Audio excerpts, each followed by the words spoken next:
back to my channel. If you're new here, my name is Hannah, and today we are going to be going over all of the books that I read in June. I think I read 16 books in the month. It was a really great reading month, and I actually made it through every single book on my TBR, which is great.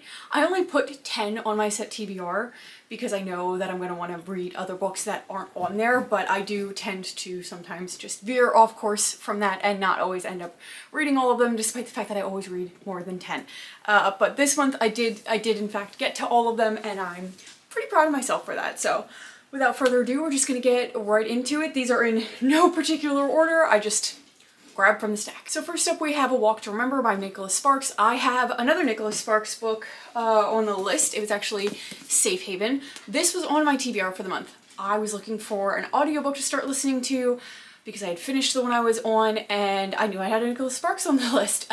Picked Walk to Remember. Forgot that this wasn't the one that I was supposed to be reading. So that's why there's two on the list for this month. So anyway, A Walk to Remember. I loved this movie. This is one of my favorite romance movies, one of my favorite Nicholas Sparks movies. It's just so sad and like thought-provoking and moving, and it's about this young girl she's 17 and she has leukemia. Nobody in the town really knows that she has leukemia. She's just known for being the very proper, conservative daughter of the local pastor. And then the main male character is sort of put into her life through a couple different circumstances, and the one thing that she told him was, okay, we can hang out, I'll do stuff with you, but you have to promise not to fall in love with me. Okay. This was a 3-star read. There are some Nicholas Sparks books that the way that he writes, it's very obvious that it's a man writing. His male characters can be very... some of them can be really misogynistic and just like overbearing, masculine, and then the women, the way he talks about them, it's just not it. I'm not really a huge fan. But this one I wasn't as irritated about the writing, maybe because I love the movie so much. I will say I liked some of the stuff that they did in the movie versus what they did in here, as far as just the way that Landon's character was portrayed and everything. I don't know, maybe it's just nostalgia holdover from that. I'm gonna say right now, I apologize for the light. The sun just keeps going in and out of the clouds all day, and there's not much I could do about it right now. So anyway, I do apologize for that. Then moving on to the other Nicholas Sparks book that I read for the month, and that is Safe Haven. This is probably my second favorite Nicholas Sparks movie. It's one that I watched a bunch of times with my parents. My dad, for some reason, loves this, which is hilarious to me. But it's about a woman who is fleeing her past. She changes her identity, everything, and she finds herself in this very small town in North Carolina? Yeah, North Carolina, called Southport. And while she's there, she starts forming a connection with a man and his 2 young children. The man is a widow, hasn't really opened himself up to love or dating since he had lost his wife. There's some other stuff going on that I don't think I want to tell you about because that could ruin some of it. Obviously, if you've seen the movie, you're gonna understand. I will say I appreciated the way the movie did it because the circumstances around her fleeing her past life were done just a little bit differently, and I thought that added a more high stakes element to it. And the circumstances around him finding out her past were also very different, and I liked that just because it seemed, like I said, a little bit more high stakes. But I did still appreciate the book. It was another 3-star read, one of them that the writing about the characters doesn't bother me too much. The only time it really did was when it was in the POV of somebody from her past, and the way he was talking about her made sense for his character. So it wasn't like it was just the writer writing it that way for that reason. So then I have my Agatha Christie for the month, which is Hercule Poirot's Christmas. This one was so good. I really enjoyed this. This kind of got back to the roots of her having a closed room, closed door mystery. And there's a lot of just familial issues going on, which added another sort of tangent of tension. So I really appreciated that, and it's about a man named Simon Lee who invites all of his family, his young children, not young children anymore, but all of his children back to the home along with his granddaughter, so a niece to all of the other kids that nobody knew existed. He invites them all for Christmas. And you think, oh, that's really nice, that's really sweet, he wants all the family to get together for Christmas. No, that's not what he's doing. He is inviting them back, and then he orchestrated them hearing him call his lawyer and say, hey, I want to change my will. So he's putting them all together to sort of force drama in the family, and he thinks it's hilarious. What he doesn't find so hilarious, I am sure, later on, is that he ends up being dead. Somebody slices his throat, and now Hercule Poirot must solve the mystery of who in this household ended up killing him. Because obviously it's somebody that was in the home in the middle of the night, and to make matters even more confusing, the door was locked from the inside. Like I said, these are some of Agatha Christie's like bread and butter mysteries, and she always does them so well. They never seem to follow the same pattern for the twist on who actually committed this murder. It was just, I couldn't figure it out. I couldn't figure it out. It was a 4-star read. One of my more favorite ones for her as I worked my way through my collection. Then my Mary Higgins Clark for the month is You Don't Own Me. I mentioned when I had picked this one that this is part of like an interconnected series within her collection, and it follows a woman who owns a television show called Under Suspicion that looks into cold cases, and they re-investigate everybody that was under suspicion from those cold cases to see whether or not they can solve the crime that the police couldn't. So I think there's 4 or 5 books. This is like the 3rd one, maybe 4th. I don't remember where this falls in the order. It's not a huge deal to read it this way. Like, the mysteries don't affect each other. It's more like some of the underlying plot with the characters. Anyway, I really enjoy these because I just feel like the mysteries in these are so well done. This one follows a woman whose husband was killed in her driveway. During that time in her life, she was very, like, not present in her children's lives. A lot of people thought that she was an alcoholic or that she was using drugs, different stuff. So everybody assumed that she was part of this murder, but obviously the case went cold. And the woman that owns the television show, she was contacted by the dead man's parents. Yeah. And they were like, I need you to reopen this. We want to get custody of our grandchildren, but we can only do that if we prove that the wife was the killer. So she reopens it, and as it always happens, she starts to find out a lot more that was going on behind the scenes than anybody really knows. So, like I said, one of my more favorite ones by her. I think this is like a 3.5-star read.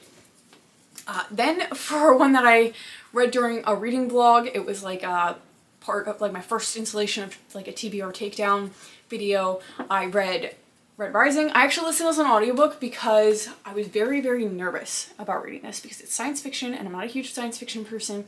So I thought that was going to sort of help. And I went into this not knowing too much about, actually I really don't think I knew anything about the plot. So it really surprised me, and I think that made the experience even better. It's about this colony that lives on Mars, and the main male character, Darrow, he is a hell diver, and it's pretty much like he works in like kind of like a mining production, and he's working underground in Mars. He lives underground. His whole colony of Reds, they live underground. And in this colony, in this world, whatever, there's different levels that you're assigned, and it's by color. So you have the reds, you have golds, which are the elites, there's browns, there's grays, there's pinks, and everybody in their society is relegated to different statuses based off those colors, and also different jobs based off those colors. What Darrow doesn't realize is that the Reds are being completely oppressed and lied to force them to continue working the mines and everything, and everybody else in society, or a lot of other people in society, are reaping the benefits of that and living in areas that the Reds thought weren't inhabitable, and their lives are like exponentially better than his. So after this terrible thing happens, he gets himself aligned with a group called the Sons of Ares, I think? Yeah. And they are working to try to overthrow the way that everything is run, give a more democratic and fair society, and they're trying to overthrow the Golds. So he starts working with them to do that, and I'm not really going to tell you anymore about how he starts going about that, but I was very, very pleasantly surprised by this book. I think I gave it like 3.5 stars, maybe even 4. It was a really good read. And then on my way back from Florida, I listened to the second book, which was Golden Sun, I think, or Gold Sun, on audiobook because it was just included in my membership and it was going to be off audio by July. So I was like, well, I need an audiobook for this very long drive. I might as well listen to that. That took this book and went so much further with it. And I was so obsessed. I really can't talk too much about it, obviously. That was a 4-star read, definitely, maybe even 4.5. I think the books are going to just continue to get progressively better. They really take some of the ways that things that we see in regular fantasy books, that I don't want to tell you the trope because that was one that I was surprised was in there, but they take it and they run with it in such a way that's like different from typical fantasy, and I loved that. It's very graphic. There's a lot of politics, there's a lot of gore, there's a lot of fighting, so like know that going in, but I think it was just something that put me on the edge of my seat the entire time that I was reading it, and I just needed to know what was going on. The second book, the entire way through, there was something that I thought was going to happen, and it didn't, and it didn't, and it didn't, and I'm like, no, I'm fairly certain this is going to happen, and I'm like panicking because I was like, I don't want this to happen, but I think it's going to, and like the whole way through the book, like the writing really just puts you in that like headspace where or like I said, on the edge of your seat, needing to know what was going to happen next. So I can't wait to continue that series. Took me completely by surprise because I'm not a science fiction girly normally, but yeah, I was pretty obsessed with that. In the same reading vlog, I read Magnolia Parks. This was a 5-star read. I didn't expect it because everybody talks about how toxic these characters are, how insufferable some of these characters are. They're not wrong. This is a book completely about insufferable, toxic characters that you really shouldn't like necessarily or root for because they're egotistical and they're vain and they're selfish, and it's just woe is me elite children. But Jessa Hastings has a way of writing that makes you feel for these characters. Like, her writing is so poetic, and there's so many quotes in here that if I did a reread, which I will at some point most likely, I would underline and tab like so much of this book. Like, it's stunning, beautiful writing, and she talks about the concept of like how many loves you get in a lifetime, and I know everybody references that with this book, but that's really very heavily prevalent throughout this, and it just really makes you think about the concept of love and what that looks like, and what does healthy love look like, and what do you do if you don't have that in your life but you can't seem to get away from the person that you're unhealthily attached to. And like, it was heartbreaking. I feel like it's going to continue to get more heartbreaking reading through the series. I cried a couple times while reading this, maybe just because of like the headspace that I've been in, I don't know, but super moving. I know I'm going to be obsessed with the rest of this series. I feel like it might be a god tier series. We will see. I needed to take a break though. I wanted to jump into the next book, but I was like, I need to take a step back, read something a little less heavy, and I will get back into it sometime very soon. So I'm really excited to continue through that series. Then we have probably my most confusing read of the month, and that is Fairytale. This is like a gothic suspense mystery fantasy, like it's so many different things wrapped up all in one, and she even says that I think in like the preface. Yeah, it's a mix of gothic horror, fantasy, and paranormal fiction with a clash of history, not clash, of history, but at its core, it's simply a love story. She does say that, like, if you're looking for a typical romance book, this isn't it, that it's a very long journey, and it's not a book to skim because you will be confused. She's not wrong. You will be confused. I was confused and I didn't skim. Like, it's just, whew, there's a lot going on in this book.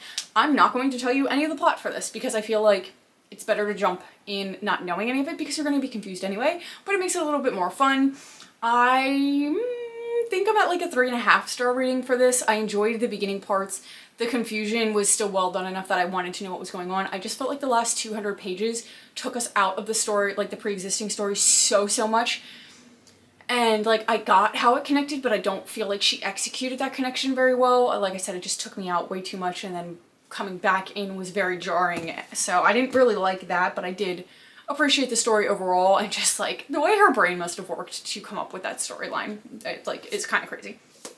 Then my classic for the month was Fahrenheit 451. I've read this so many times, really enjoy it. At the time that it was written, it was like a more futuristic view of the world where massive television screens exist, and TVs and little earbuds where you can hear people through them, and billboards on the side of the road, and like that you are massive because you're driving so fast. All of that is very much the way the world is now. The only difference is in this world, they've gotten rid of print media, publications, books, and everything like that because they don't want anything out there that's going to cause any sort of ruckus among people. No dissenting opinions, everybody's happy, go lucky, we're not going to have this. So the main male character is a firefighter that is responsible for going to houses where books are being hidden, and he burns them. Obviously there's a lot being said in there about propaganda, media, free thought, everything like that, and it just explores all those topics. It's one of my favorite classics. I really enjoy reading this and would very strongly recommend. Then I read The Midnight Library. This was really, really surprisingly heavy. Like, I didn't expect that. It's like a, how do I want to phrase this? Like fantasy realism, I don't even know if that's accurate. Anyway, it is about this woman that finds herself in the middle of living and dying, and she's in this place called the Midnight Library. And while she's there, she is told that she can pick any book off the shelf and that it will allow her to look at what her life would have been like if she had made different choices. If the regrets that she had didn't exist, what would that look like?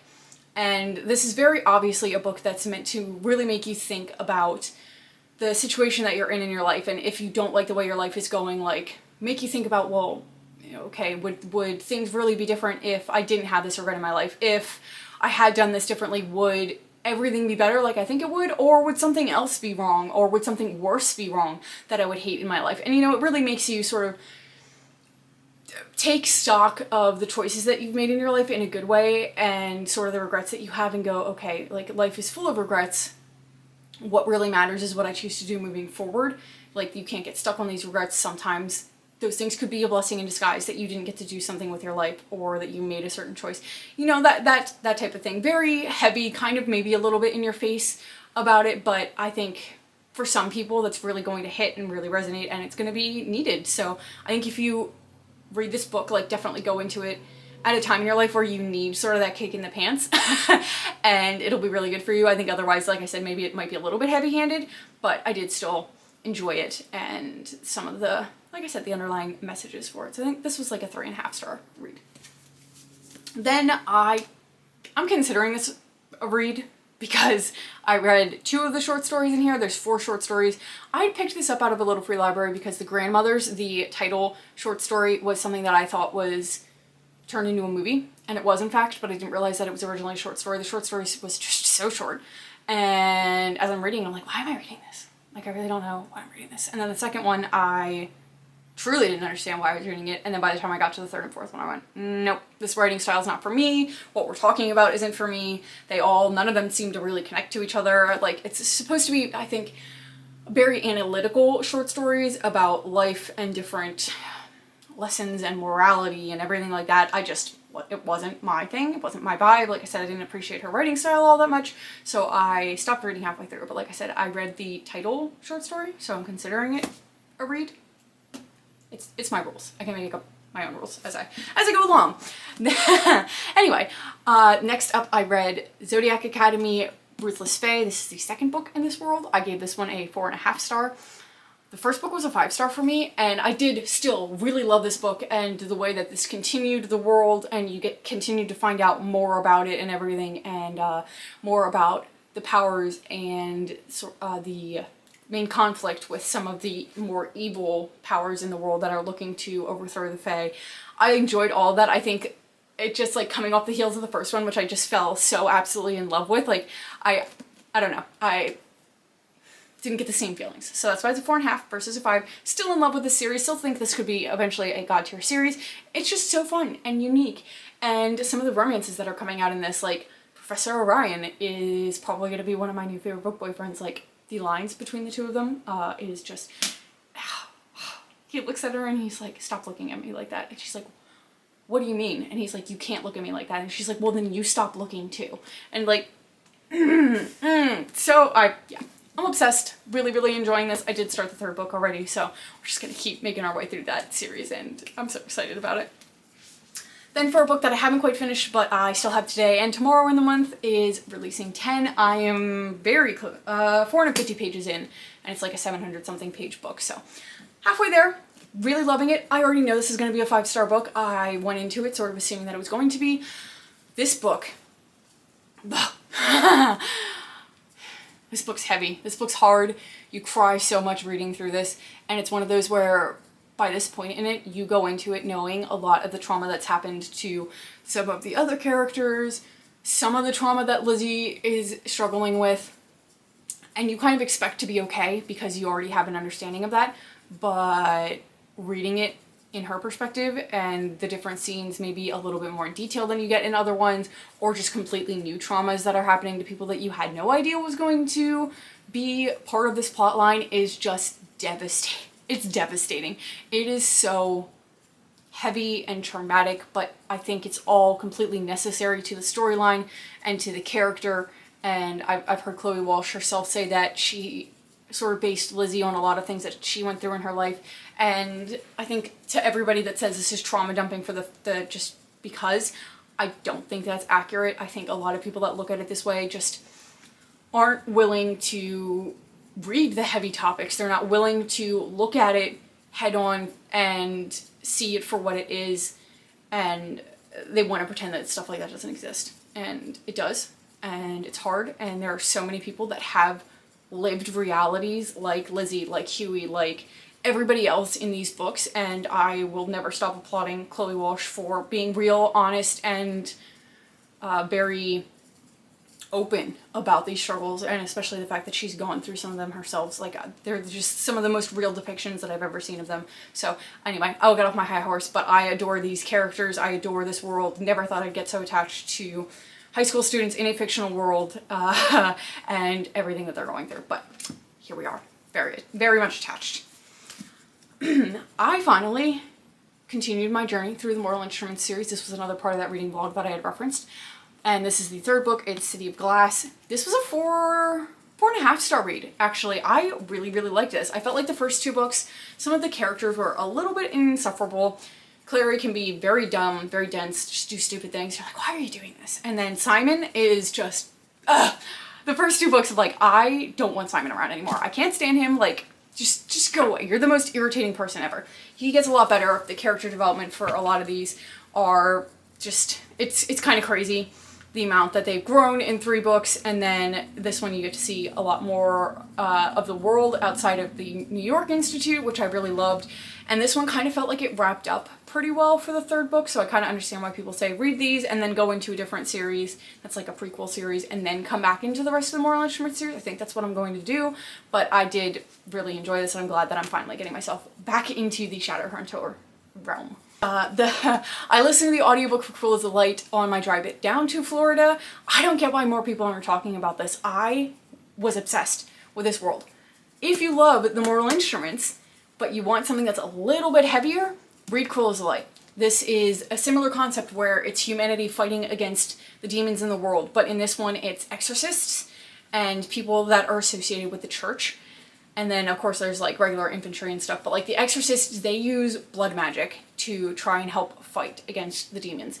And there's this whole underlying religious element that's driving a lot of this. And some of that's, at this point in their sort of quest to fight demons, their religion has gotten a little bit warped. Some of the story behind it, everybody's, like, they're fighting and pursuing things for this god that they are following, but there's a lot that's left unsaid about, like, unanswered about their religion, that people are, at this point, they're doing it just because, oh, this is what we always did, but, like, I don't, do you know what I mean? I don't know how to explain this. And the exorcist in here, she ends up teaming up with a foot soldier named Jules, and they get to die together in a really fun way. I loved the trope that they used, and they start having to work together. She has a lot of suspicions about Jules, which is sort of why she ties herself to him, and she's trying to understand some of those. I was able to kind of guess where it was going with that storyline, but it was still really well done, and I really still appreciated it. I don't know, there was something about this that I was obsessed and couldn't stop reading because I wanted to see where we were going with it, the way that things were going to unravel with the demons and the fight against them and everything else. I think the only thing that kept me from making this a 5-star read, I docked half a point, is because I wanted more world development out of this, more just understanding of what does the rest of the world look like that isn't fighting. Like, is everything just completely impoverished and, like, just war ravaged, or are there communities that are relatively normal where their kids are going to school and parents are going to regular jobs? Like, what does that look like? I really wanted a better concept of how widespread this war was and how much it's really, like, ravaged everybody. So that was the only reason I docked half a star. Really, really loved that book. I know my explanation for it was not the best because, like, I just can't focus in on why I loved it so much, but, like, I don't know, the world, the characters, the romance, and, like, the tension with that and everything, I just felt like it was really, really well done. So definitely go give that a try. And for my last book, thank God, because I'm getting tired of talking and I'm sure you're tired of me talking too, is Crimson Lake. This is like an ARC copy, so like the front's just quotes, but like there's a spine. I did not mean to start a new series when I picked this up, but it turns out it is part of like a mystery series. The main male character in here, he is living in like the Podunk area of Australia after he was accused of a very heinous crime years prior, and eventually he wasn't acquitted. They didn't find him innocent, they just dropped the charges because they didn't have enough. So there's still that underlying suspicion that everybody has about him that he was responsible for this. So he's trying to put himself in seclusion as much as possible. While he's there, he actually gets connected with a woman who is running a detective agency who has her own interesting past, and he starts helping her try to solve a local crime. So you have the local crime, you have his past and sort of what happened with that you're learning about very slowly, and her past where you're trying to figure some of that out as well. 2 of the 3 get resolved in this book. The 1 doesn't. And I just loved that we had so many different things that we were focusing on, but it felt like it was really balanced quite well. Like I didn't feel like it was, none of them were overwhelming each other in any way. And I felt like the look at sort of how culture responds to people that are accused of things and then ultimately not found guilty, but we still hold that guilt over top of them. I think that was done really well. There's not really a moment in here where I question whether or not he had done what he was accused of. You're pretty much led to believe that he didn't, but he's still suffering the consequences of that. So that's really heavy to read about and sort of makes you think about the way that we treat people that we saddle with accusations that we can't substantiate in any way. So I did appreciate that. Like I said, I felt like the mysteries were really well done in here, so I will be continuing this because I want to know what else he gets himself involved in and ultimately how his past wraps up. And I think that that's going to be a very interesting through line, and I can picture it wrapping up in a way that I would never have anticipated. So those are all of the books that I read in June. Like I said, a really good reading month. I was so pleasantly surprised and really proud of myself for getting through my TBR. So hopefully we do just as well in July. Let me know what your favorite read for the month was, and I will hopefully see you guys in another video very soon. I have quite a few coming up. We're going to do the mid-year freakout tag, which I love doing. It's fun looking back over all the books that I've read in the first half of the year. So look forward to that, and I will hopefully get a reading vlog out very soon because I know like there's going to be a bunch of sit-down videos all in a row. So we're going to try to get a reading vlog in there for you guys. I want to do another TBR takedown, so if you have like a theme you would like me to sort of follow in that one, let me know. I do have one in mind if no suggestions come in though. So anyway, I will see you in another video very soon. Bye.